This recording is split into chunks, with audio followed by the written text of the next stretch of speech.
Justin, it's Jim, just leaving you a quick message. Now, the intro you gave us for last week was different, but maybe a little bit differenter is what we're looking for. Maybe don't go so hard into focusing on that transition bit. We just want something subtle, classy, clean, doesn't look cheap, doesn't look overbearing. Can you do that? Hopefully you can. So I look forward to getting the new intro from you, and we will hopefully run it this week. Thank you. Bye.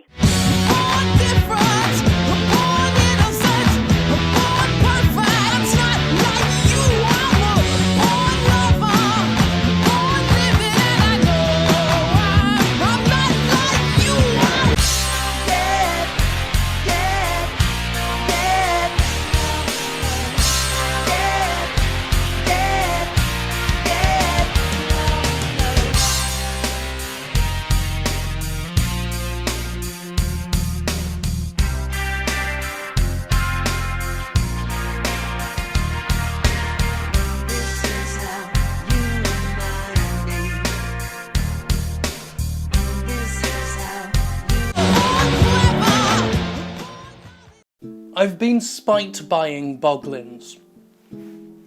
Now one may wonder how exactly you spite buy a boglin, and I'm going to tell you why, not today, but I will tell you in the coming weeks, hopefully. I've been acquiring many boglins for dark purposes, not sexual, but I did want to put this one up here because this one is my favourite, to the point where I have adopted him as my son.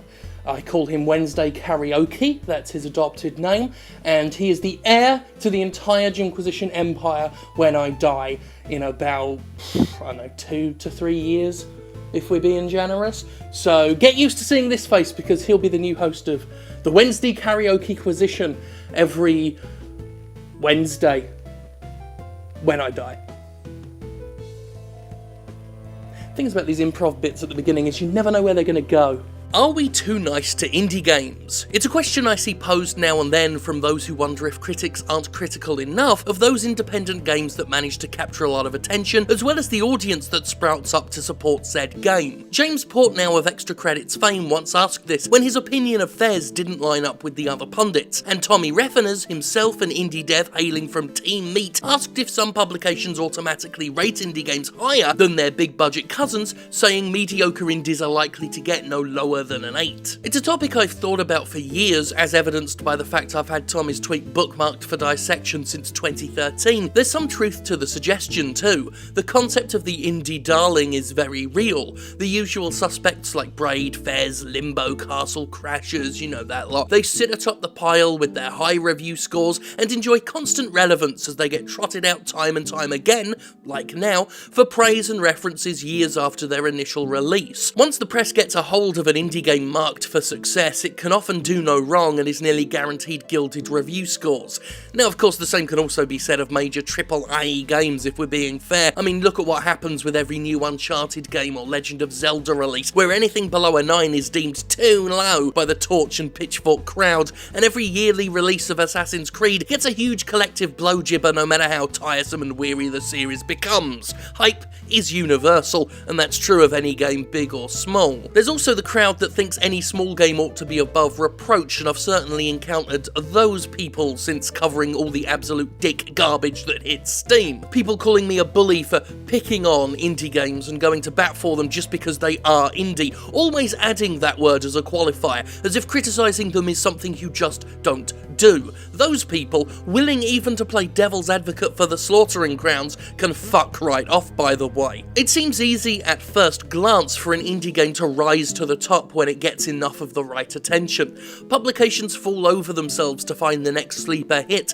and if you're not with the in crowd when that game is found, you may find yourself sneered at. I've noticed that over the years, if a certain style of indie game isn't for you, you'll be talked down to and disregarded as a philistine. I've criticised Bastion, for example, because I find Supergiant's work to be a lot of style and relatively little substance, and that's led to many pompous custodians of culture calling my very intellect into question, suggesting that if you're don't like Supergiant's games, that means you must only ever play Call of Duty and are thus too stupid to appreciate the subtle ingenuity of Bastion. This is to say nothing of those who've dared criticise games like Dear Esther and found themselves pilloried for not getting it by those outraged at a lack of glowing love for every perfect second of that shit game. Reviewers, for their part, can get overly hyped for indie games, and I'm no exception. It's exciting to stumble upon a smaller game outside of the normal conventions and raise it up above your head, championing its cleverness. And it's hard not to fall in love with games like Retro City Rampage that so deftly pull at our nostalgic heartstrings. They've gotten more trite with oversaturation of the market recently, but there's still a lot of love out there for your 16-bit looking indie platformers, especially if they have a good gimmick. Beyond nostalgia and trying to look all hip and intelligent, there is another important reason why indie games are sometimes given a lot more generosity and elevated above even the AAA sector, and it's based on a truth that goes back to the earliest days of video games, a truth that makes games like Super Mario Bros. And Pac-Man and Tetris still eminently playable today. Simplicity is so much harder to fuck up than complexity. That's about all there is to it. Most indie games are, for whatever else they may be, simple, often driven by a single streamlined vision and built entirely around that. You take a game like Limbo, for example, one of my favourite of the indie darlings, and you look at what it is at its core. It's a very basic puzzle platformer, a somewhat old-fashioned one, no more evolved from such old productions as Heart of Darkness or Abe's Odyssey. It's based around jumping, running, pushing, pulling things. It's challenging, but it's a very basic game when you get down to it. Limbo intended to be a morbid puzzle platformer with an effective monochrome art style. It didn't require any great innovation, and it didn't require an overwhelming ton of features. That's not to say no thought went into it, of course. Its puzzles were very carefully planned, but the central premise was so straightforward that it had only a handful of areas it could have failed in: controls, puzzles, and atmosphere/style. You get to tick those 3 boxes, and you have yourself a near-perfect experience. The purity of intent is a big factor in these games, and it's why I don't feel bad at having dished out astronomically high review scores for your games like your Limbo and your Lone Survivor. The more complicated something is, the more things it has going on, the greater the chance of fucking something up.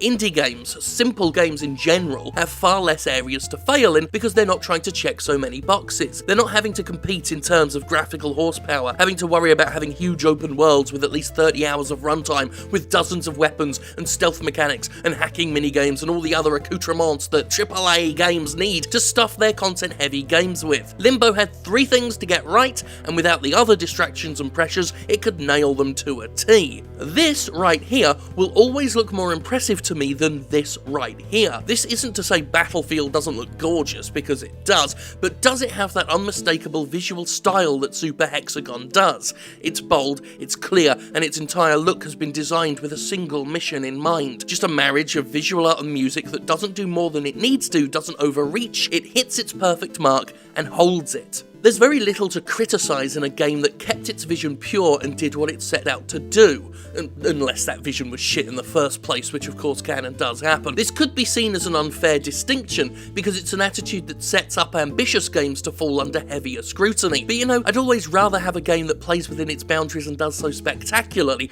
than something that did shoot for the stars and exploded because it chose to build a rocket when it was only capable of making go-karts. Give me the well-made cart over the exploding rocket any day of the week. So yeah, there is a definite crowd out to protect indie games at all cost, a crowd that circles the wagons when the darlings get criticised, but I think there's a very legit reason as to why a lot of indie darlings became darlings in the first place, and it was the fact that they were really just that good. They were simply brilliant at what they did, and what they did was to be brilliantly simple. They focused on achieving one great thing, which is so much better than trying to pull off 100 things at once, and for that, their unclouded vision was justly rewarded. The indie wagon circlers really do need to fuck off, though. Another thing I thought of after I did the main bulk of the editing on the show this week was a lot of the stuff we see, a lot of the indie games we see, are only a fraction of the indie games that actually exist. It's easy to say that all of the indie games that get covered are treated with kid gloves and are given perfect scores and everything. But when you look at it, there are hundreds and hundreds of games released a day, and of that number, only this tiny amount can get covered by even the biggest publications. Not even your IGNs of the world have enough resources to cover everything that comes out in a given week, you know? So they often have to self-curate, And it's this curation that can often lead to it looking like, at a glance, so many indie games get so many perfect scores, because you're gonna pick the ones that look good, that look the most interesting to the audience, that look the most relevant, that look the most worth covering. That's why we don't see the kind of games that I cover on my own channel very often. It's why your Bastions and Enter the Gungeon and Undertale and Pony Island, that gets all the attention because it's the most interesting stuff. And there are all these other indie games that struggle to get noticed, some of which might be good, that never get anywhere, because it is just so hard to compete in what is an incredibly saturated medium. So yeah, a lot of coverage seems weighted toward the positive for indie games, but that's only because a lot of the indie games that already look good get picked up and talked about by publications. It's a simple matter of curation for necessity's sake and time's sake and resources' sake that sees these games get the most attention, or indeed any attention at all. So that's also worth talking about, and that's the episode. So I hope you liked it, and I'm gonna go. Thank God for me.